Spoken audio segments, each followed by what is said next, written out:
Hello student, आप सब कैसे हैं। मैं आशा करता हूं कि आप सब अच्छे होंगे। आज हम देखेंगे सत्य की जीत।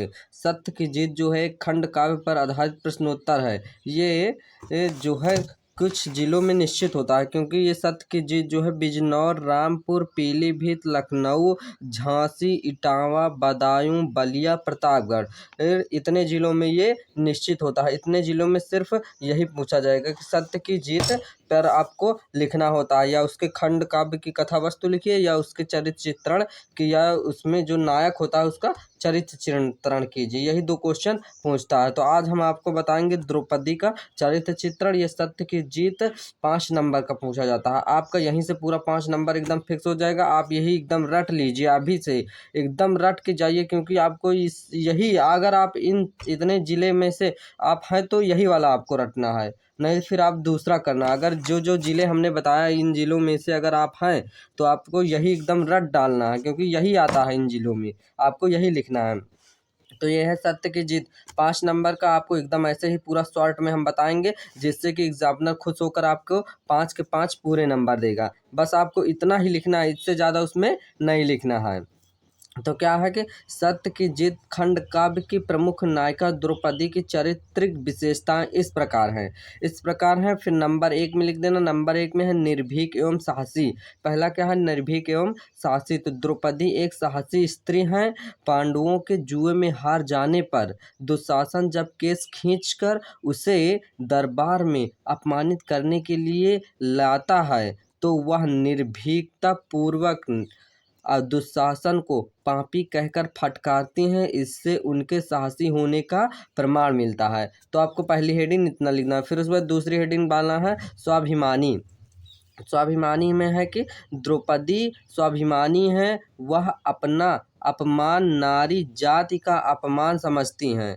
क्या करती हैं वो, उनका अपमान होता है तो वो नारी जाति का अपमान समझती हैं, और वह इसे सहन नहीं कर पाती हैं। सभा में वह नारी सम्मान के लिए न्याय मांगती हैं।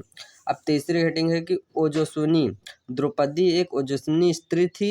अपना अपमान होने पर वह सिंहनी की भांति दहाड़ती हुई दुशासन द्वारा केस खींचने के बाद वह रौद्र रूप धारण कर लेती हैं। अभी आपका यह तीनों हेडिंग कंप्लीट हो गया। फिर आपको और थोड़ा लिख देना है, साध्वी हेवी रेडिंग डालना। फिर उसमें कि द्रौपदी में शक्ति, ओज, तेज, स्वाभिमान और बुद्धि के साथ साथ सत्यशील और धर्म का पालन करने वाली भी शक्ति है। इस प्रकार हम कह सकते हैं कि द्रौपदी एक साहसी, गुणवती और विवेकशील स्त्री हैं। कैसी हैं, तो साहसी, गुणवती और विवेकशील स्त्री हैं। फिर उसमें 5वीं हेडिंग है नारी जाति की पक्षधर। ये आपकी लास्ट हेडिंग है, नारी जाति की पक्षधर। क्या है कि सत्य की जीत कि द्रौपदी आदर्श भारतीय नारी हैं। क्या है, तो ये सत्य की जीत की जो द्रौपदी थी वो आदर्श भारतीय नारी हैं।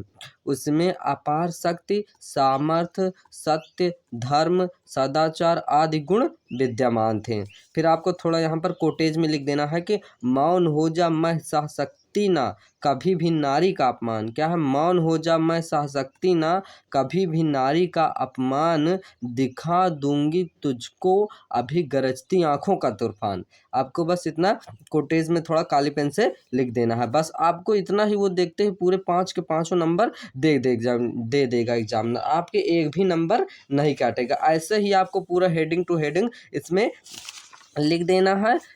एक भी हेडिंग आपको नहीं छोड़ना है। कि ये क्या है कि ये खंड काव्य की नायिका द्रौपदी का चरित्र चित्रण है। अब हम आपको दूसरी वीडियो में लाएंगे कि कथा वस्तु, सत्य की जीत की कथा वस्तु पर उस पे होगा। तो उस पे यहाँ पर ये चित्रण पे है, उस वाली वीडियो में आपको कथा वस्तु पर होगा। अगर आप अभी नए हो तो हमारे चैनल को लाइक, सब्सक्राइब तथा अपने दोस्तों को भी शेयर कर लिए, जिससे कि अगर हम कोई भी वीडियो डालें तो आपके पास हमारा नोटिफिकेशन पहुँच जाए।